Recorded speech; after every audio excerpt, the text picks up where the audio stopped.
Moni nde zagwasa ku South Africa kaya bwanji ku South Africa aku eti akuti pa Christmas tsiku la Christmas lija 2024 nsikana uyu dzina lake Ayabonga Mjigilo anapezeka kuti wasowa.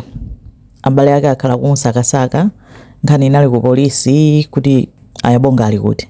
Ayabonga anayisikana zaka 23 anali ndi mwana wangopanga kumene graduate. Ata amagwira ntchito ku call center ku KwaZulu-Natal.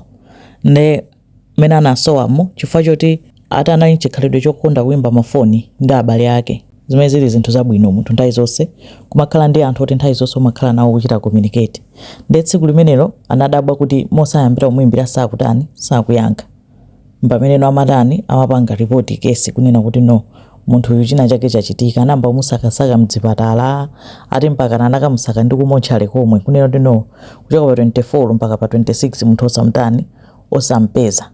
Mpamene anapeza CCTV atamva zonena kuti anapita kupate pa Christmas ipo anali ku night club kwina kwake. Kuyang'ana CCTV anamuona akutuluka mu night club muja ndi bambo wina. Kumfufuza bambo uja kupeza kuti anali manager wake wakumene amagwira ntchito ku call center kuja.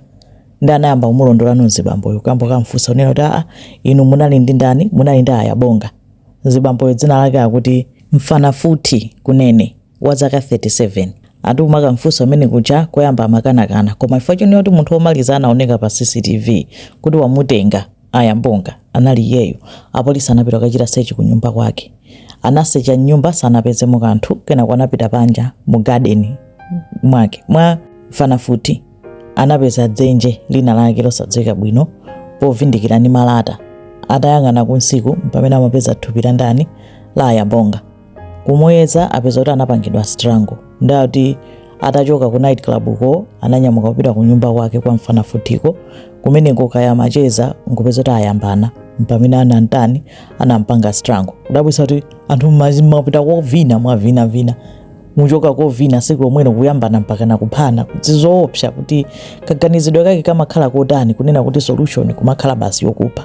Koma zikuoneka kuti nzochitika kwambiri ku South Africa for some reason. Nde amanga Mfanafuthiyo anakaonekera ku court koma wapempha kuti asampase belo sakufuna kuti ampange belo. Mwina akuopa kuti akantulutsa akachitidwa chiwembu afuna akhale prison momo koma lomene amaonekera atapita ku courtiko akuoneka kuti otupa ndithu amayenda sopo chopinchama kuoneka ngati kuti watibulidwa ndithu. Nde mwina akuopa kuti akatuluka sizinthera bwino. Nde zina zikuchitika kutiko ku South Africa gender based violence sikudani sikuoneka ngati isinthayi kapena kuti ingalowe pansi. Mene nde nkhani ina zikomo kwambiri.